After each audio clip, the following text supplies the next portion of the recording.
Good morning and again welcome back to my বিয়ের blog. আমি আবারও চলে এসেছি আজকে সুন্দর একটা ভিডিও নিয়ে। অন্যান্য ভিডিওর তুলনায় এই ভিডিওটার শুরুটা তো একটু অন্যরকম, তাই কি বলে শুরু করব বুঝতেই পারছি না, একটু লজ্জাই লাগছে বলতে পারো। যাই হোক, এখন বাজে সকাল ওই 7:30 কি 7:45 মতো। আমি এখন তৈরি হবো, আর দেখো মেহেন্দি কালারটা কি সুন্দর এসেছে।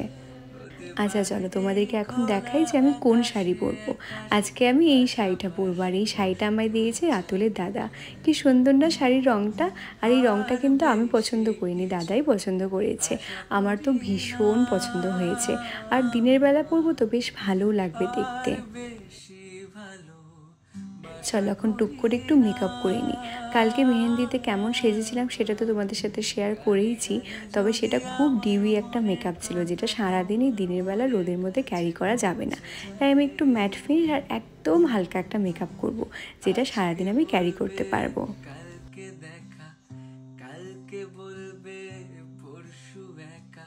সেই কবে থেকে মনের মধ্যে সব রকম প্ল্যান করেছি অল্প অল্প করে। তারপর আস্তে আস্তে মা, রাতুল, বাড়ির সবাইকে জানিয়েছি যে আমি এটা করতে চাই, আর কেউই একবারও না করেনি। তাই মনের মতো সবটা করতে পারছি। কালকের থেকে তো যা করেছি ভালোভাবে হচ্ছে, আর সময় মতোই হচ্ছে। তাই আশা রাখছি আজকেও সব ভালোভাবেই হবে।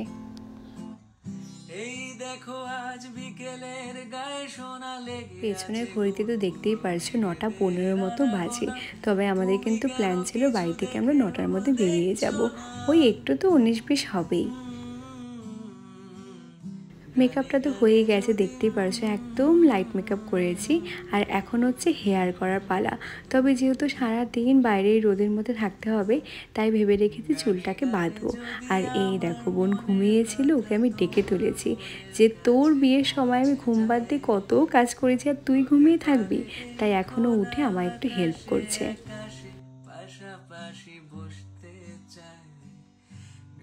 চুলটা তো বেঁধে নিয়েছি, পেছনে একটা ফলস বান ইউজ করেছি।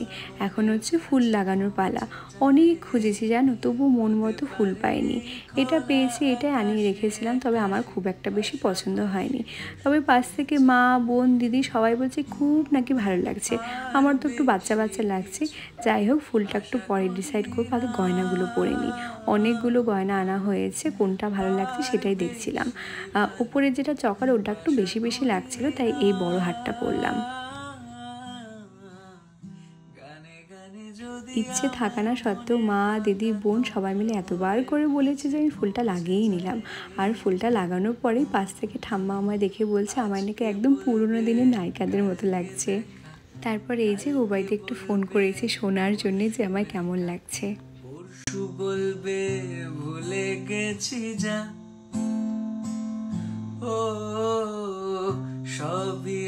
চলো এখন বেরোনোর পালা। গুপুর সাথে দেখা করে নিলাম, আর সবার থেকে আশীর্বাদ নিয়ে এখন দুক্কা দুক্কা করে বেরিয়ে যাব। ছেড়ে থাকতে পারি না, এই দেখো আজ বিকেলের গায়ে সোনা লেগে আছে গুড়ো গুড়ো মেঘেদের আনাগোনা। তুমি কেন কিছু দেখেও দেখছো না, গানে গানে যদি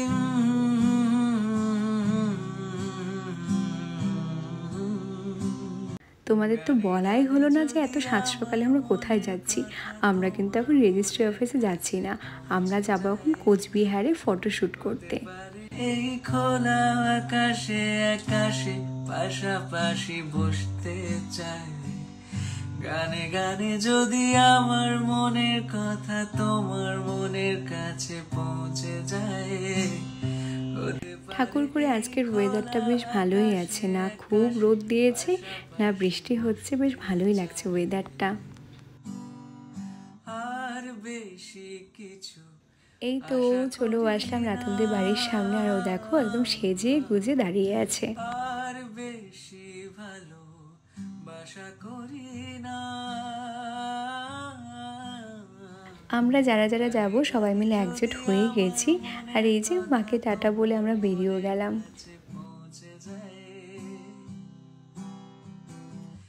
সকালের এই ফটোশ্যুটের প্ল্যানটা আমি অনেক আগেই করে রেখেছিলাম, কারণ রেজিস্ট্রি অফিসের সামনে বা রেজিস্ট্রি অফিসের ভেতরে তো খুব ভালোভাবে ফটো তোলা যায় না, আর ফটো তুলতে দেয়ও না।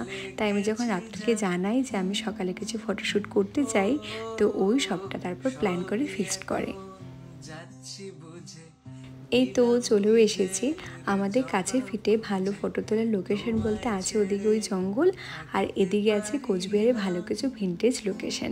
তার মধ্যে আমরা চুজ করে নিয়েছি কোচবিহারের মদন বাড়ির অপোজিটে যে বৈরাগী ডিগি আছে সেটাকে।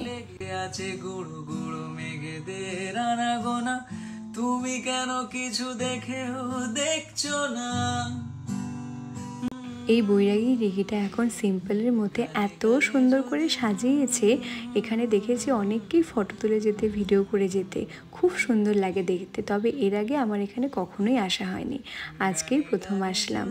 আমার মনের কথা তোমার মনের কাছে পৌঁছে যায়, হতে পারে এই খোলা আকাশে আকাশে পাশাপাশি বসতে চায়। হেঁটে হেঁটে চলে আসলাম একদম এই পাশটাতে। এই পাশটা একটু ফাঁকাও আছে আর রোদটাও কম পড়েছে, তাই এখানে ভালোভাবে শ্যুটটা করতে পারবো। এই খোলা আকাশে আকাশে পাশাপাশি বসতে চায়। আমার ফটো তুলে দেওয়া এবং ভিডিও করে দেওয়া যে কী চাপের, যারা করে তারাই জানে। আমি এসব বিষয়ে খুব খুঁতখুঁতে। আর বেশি ভালো বাসা করি না, গানে গানে যদি আমার মনের কথা তোমার মনের কাছে পৌঁছে যায়। শ্যুট করতে করতে সবার খিদে পেয়ে গেছে, আর আমি তো 1 কাপ কফি ছাড়া কিছুই খেয়ে আসিনি। তাই দাদা এখানে কিছু খাওয়ার অর্ডার করেছিল, সেগুলো খেয়ে আমরা 6টার পর শ্যুট করে নিলাম। আর এই যে পিচ্চি মেয়েগুলো সে কখন থেকে আমায় দেখেই যাচ্ছে, আমি বুঝতে পারছিলাম যে ওরা ফটো তুলতে চায়। ফাইনালি সাহস করে এসে বলেছে যে দিদি আমরা একটা ফটো তুলতে চাই। Pack up finally pack up হলো আমাদের শ্যুট।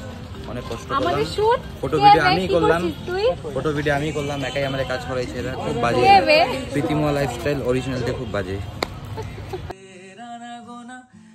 শ্যুট শেষ করে আমরা এখন দৌড়ের মাথায় বেরোচ্ছি, কারণ একটু লেট হয়ে গেছে। রেজিস্ট্রি অফিসে আমাদের সময় দিয়েছে 2টার দিকে, আমাদের যেতে হয়তো একটু দেরি হবে।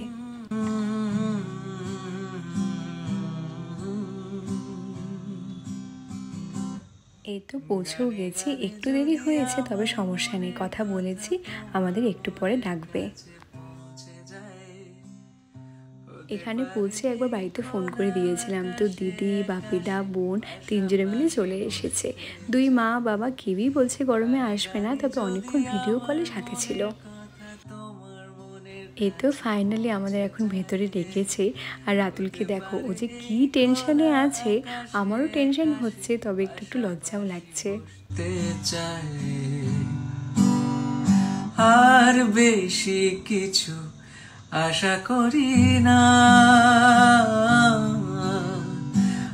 আর বেশি ভালো বাসা করি না। এই যে মাঝে দাদু আর বড় কাকু এসেছিল একটু দেখা করতে, আর খুব বেশি দেরি নেই, এখনই আমার বিয়েটা হয়ে যাবে। আজকে বলবে কালকে দেখা, কালকে বলবে পরশু একা, পরশু বলবে ভুলে গেছি যা।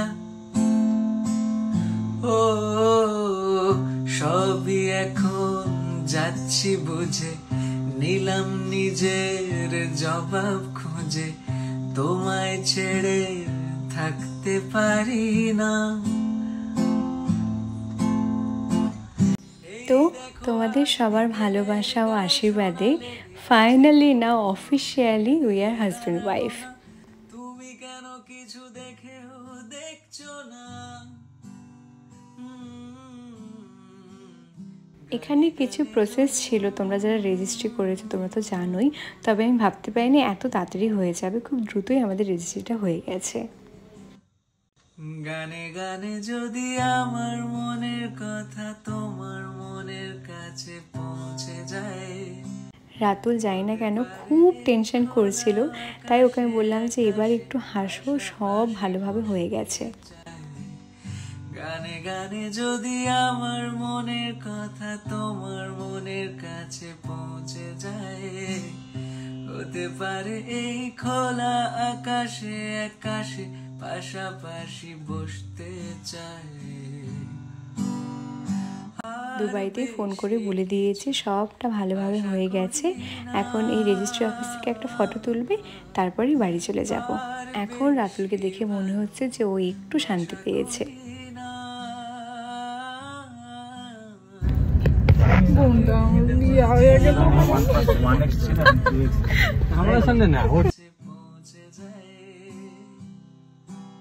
এই তো বাড়িতেও চলে এসেছে, আমায় নামিয়ে দিয়ে ওরা চলে যাচ্ছে।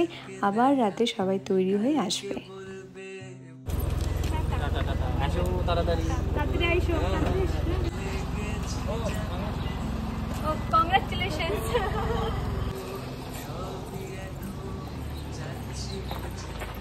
বাড়িতে তো ফিরলাম, তবে জানি না কেন কেমন জানি একটা অদ্ভুত ফিল হচ্ছে। আমি শুধু দিদিকে বলছিলাম কোনো কুকীর্তি করে আসার পরে সবাই যেরকম ভয় পায় এবং লজ্জা পায়, আমার সেরকমই ফিল হচ্ছে।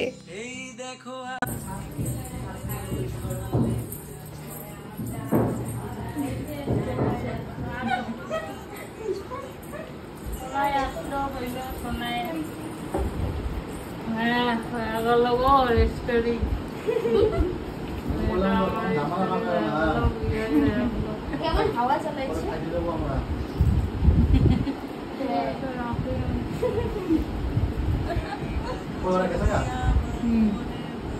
তোমার মনের কাছে পৌঁছে যায়, হতে পারে এই খোলা আকাশে আকাশে পাশাপাশি বসতে চাই। গানে গানে যদি আমার মনের কথা তোমার মনের। বড়দের সবাইকে প্রণাম করেই চলে আসলাম ছাদে। ডেকোরেশনটা কেমন হয়েছে দেখার জন্য। কালকের ভিডিওতে তো দেখেইছো যে কালকে ডেকোরেশন ফুললি কমপ্লিট ছিল না, আজকে ওরা পুরোটা কমপ্লিট করে দিয়ে গেছে। তবে আমি যেহেতু বাড়িতে ছিলাম না, দিদি এবং বোনের ওপরে দায়িত্ব দিয়ে গেছিলাম। তো দেখো এখন ডেকোরেশনটা কমপ্লিট হয়ে গেছে এবং বেশ সুন্দর করেছে। আর বেশি ভালো কালকের ব্লগে তোমরা অনেকেই জিজ্ঞেস করেছিলে যে ডেকোরেশনটা কে করেছে, তার ডিটেলস দাও। আমার এখানে পুরোটা ডেকোরেশন করেছে হচ্ছে বাদলদা। বাদলদার কন্ট্যাক্ট ডিটেলস আমি এই ব্লগের কমেন্ট বক্সের পিন কমেন্টে দিয়ে দেবো, সেখান থেকে তোমরা যোগাযোগ করে নিও। কারণ বাদলদা কমের মধ্যে আমার এত সুন্দর করে একদম মনের মতো করে ডেকোরেশন করে দিয়েছে। ফাইনালি এখন আমার এই চেয়ারটাতে বসে একটু ব্রাইট ব্রাইট ফিল হচ্ছে। তো চলো এবার নিচে গিয়ে ফ্রেশ হয়ে খাওয়া দাওয়া করে আবার রাতের জন্য তৈরি হই। তো এই ছিল আমার রেজিস্ট্রির ছোট্ট একটা ব্লগ। আশা করি ভিডিও তোমাদের সবার অনেক অনেক ভালো লেগেছে। তোমাদের সাথে দেখা হবে অন্য কোনো সুন্দর একটা ভিডিওতে। ততক্ষণের জন্য সবাইকে টাটা বাই।